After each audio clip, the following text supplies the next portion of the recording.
एक बार एक बादशाह होता है, उसकी 3 रानियाँ होती हैं। एक बार वो अपने राज्य में घूम रहा होता है, तो उसकी नज़र एक औरत पर जाती है। वो औरत बेहद ही खूबसूरत होती है।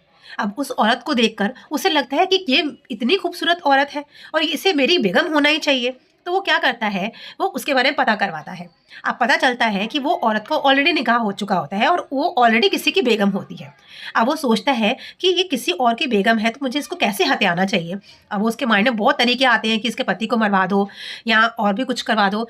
तो दिन रात बस उसी के बारे में सोचता रहता है, जिसकी वजह से वो खाना भी नहीं खाता। अब उसकी रानियों को बहुत चिंता होती है, क्योंकि वो अपनी रानियों से कोई बात बताता नहीं है।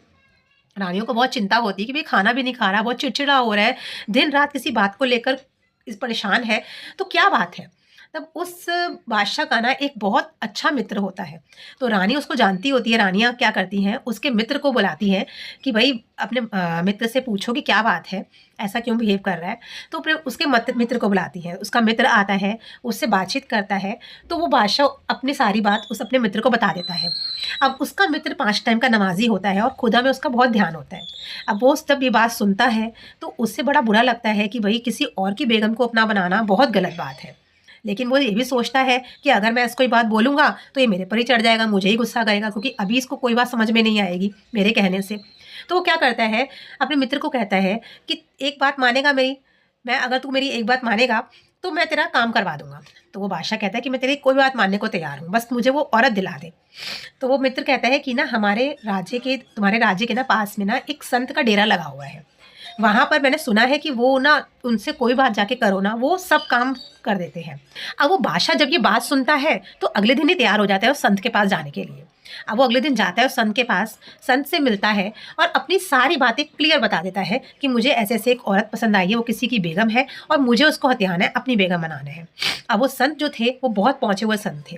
अब उन्होंने भी यही सोचा कि अगर मैं इसको सीधी-सीधी बात समझाऊँगा कि ये गलत है, तो ये समझेगा नहीं। तो उन्होंने कहा कि ठीक है, मैं तुझे उपाय बताऊँगा, तुझे वो करना पड़ेगा। अगर तूने वो कर लिया, तो वो औरत खुद तेरे पास चल कर आएगी, तुझे कुछ नहीं करना पड़ेगा। अब वो बादशाह सब बात मानने को तैयार हो जाता है कि ठीक है, मैं सब करने को तैयार हूँ। अब वो संत कहते हैं कि सबसे पहले तो 5 टाइम की नमाज़ करनी है तुझे, ठीक है? तुझे 5 टाइम की नमाज़ करनी है, उसके बाद एक नमाज़ होती है, जो सुबह 2:30 बजे की नमाज़ होती है, जो कि सिर्फ़ पीर फ़कीर ही करते हैं। वो भी नमाज़ तुझे करनी है, सुबह उठ जाना है 2 बजे और नहा धो के तूने नमाज़ पढ़नी है। उसके बाद 5 टाइम की नमाज़ पढ़नी है और उसके बाद तुझे कुछ किसी से नहीं बोलना, बिल्कुल चुपचाप रहना है। किसी से कोई बात नहीं करनी, बिल्कुल चुपचाप बस कलमा पढ़ते रहना है। अपने हाथ में माला पकड़ ले और कलमा पढ़ता रहे। तो ये बात उनको समझाते कि तू कुछ टाइम ये कर ले और उसके बाद वो औरत तेरे पास खुद चल के आएगी। तो वो संत की बात मान जाता है, सब कुछ करने को तैयार होता है, क्योंकि उसके दिमाग में बिल्कुल फितूर होता है कि मुझे वो औरत चाहिए। अब वो अगले दिन जाता है और अगले दिन से ही बिल्कुल हाथ में कलमा पढ़ना शुरू कर देता है, 5 टाइम की नमाज़ शुरू कर देता है, सुबह 2:30 बजे की नमाज़ ही पढ़ना शुरू कर देता है। अब वो बिल्कुल किसी से बोलना बंद कर देता है, जो चिड़चिड़ाहट होती है सब खत्म हो जाती है, सब कुछ बोलना बंद कर देता है, बिल्कुल चुपचाप बस कलमा पढ़ता रहता है। अब थोड़े दिन में ये बात पूरे राज्य में फैल जाती है। जब राज्य में बात फैल जाती है, तो सब बोलते हैं कि भई ये तो बहुत पीर फ़कीर हो गया है, ये तो कभी जिसने आज तक कभी कोई कलमा नहीं पढ़ा, जिसने कभी नमाज़ नहीं पढ़ी, 5 टाइम का नमाज़ी हो गया है। अब वो बस पूरा टाइम खुदा का नाम जपता रहता है। तो धीरे-धीरे सब लोगों में बात फैल गई और सब इसको एक पीर समझने लग गए। धीरे-धीरे इसके पास आने वाले लोगों की भीड़ बढ़ गई, जो इसका आते और इसके हाथ चूमते, सबको लगता कि बहुत पीर फ़कीर हो गया, बहुत पहुँचा हुआ हो गया है। तो हम इसके पास आएँगे, इसके मत्था टेकेंगे, मतलब जो भी करते हैं, तो हमारी बात पूरी हो जाएगी। अब उनको नहीं पता था कि इसके मन में ये किसी और चीज़ के, इसके मन में मैल है, ये किसी और चीज़ के लिए ये सब कर रहा है। लेकिन जो बाहर से दिख रहा था, लोगों को वही दिख रहा था। अब धीरे-धीरे और टाइम बीता, इसने नमाज़ पढ़ना जारी रखा, किसी से कोई बात नहीं करता था, बिल्कुल चुपचाप रहता था। धीरे-धीरे इसके मन में धीरे-धीरे जैसे-जैसे खुदा का नाम लेता गया, इसके मन में मैल हटती चली गई। एक बार मस्जिद में बैठकर नमाज़ पढ़ रहा था सुबह-सुबह, तो इसके मन में आया कि मेरे पास 3-3 रानियाँ हैं, मेरे पास इतना सब कुछ है, मैं क्यों उसके किसी और की बेगम के पीछे पड़ा हूँ? वो भी तो किसी की बेगम है, मैं क्यों उसके पीछे पड़ा हूँ? अचानक इसके मन में ये बात आ जाती है।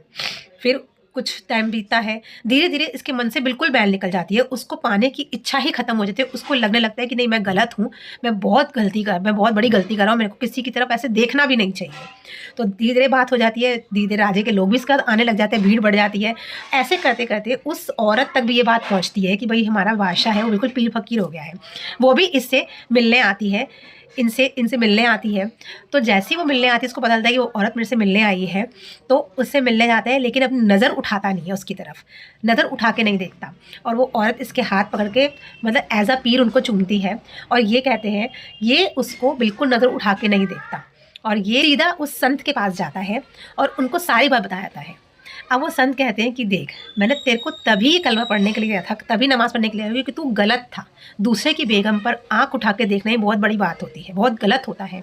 तो तुझे ये बात खुद समझ में आ गई। अगर मैं समझाता तुझे समझ में नहीं आता, लेकिन ये खुदा ने तेरे पर रहमत करी, तेरे को 5 टाइम की नमाज़ बख्शी और उसी ने तेरे मन की मैल अपने आप हटा दी। तो अब ये कहानी हमें क्या बताती है? ये कहानी हमें बताती है कि अगर हम भगवान का नाम जपेंगे तो हमारे मन से खुद ही अपने आप मैल हटती चली जाएगी, क्योंकि भगवान का नाम जो होता है, जो खुदा का नाम होता है, प्रभु का नाम होता है, हमारे अंदर से अच्छाई बढ़ता रहता है और मैल को बाहर निकालता रहता है।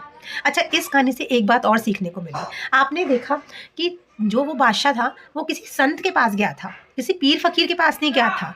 संत जो कि हिंदू संत था, वो चाहता, अगर हिंदू संत अगर वो संत चाहते तो उसे राम नाम का जाप करने के लिए भी बोल देते और उस टाइम तो बादशाह कुछ भी कर लेता, लेकिन उन्होंने उसे 5 टाइम की नमाज़ पढ़ने के लिए कहा। तो यहाँ से ये बात साबित होती है कि जो भी पूरे संत होते हैं, जो खुदा के बंदे होते हैं, पूरे संत होते हैं, चाहे वो हिंदू चाहे वो मुसलमान, वो हमेशा इंसान को अपने धर्म से जोड़ते हैं, ना कि उनके धर्म से। वो इंसान को उनके अपने धर्म से जोड़ते हैं। अगर मुसलमान आया है तो 5 टाइम की नमाज़ बोलते हैं, हिंदू आया है तो राम नाम का जवाब बोलते हैं, अपने धर्म से ही जोड़ते हैं, किसी और धर्म से नहीं जोड़ते। तो संत की पहचान ही ये होती है जो अपने धर्म से तुम्हें जोड़े। जय श्री राधे।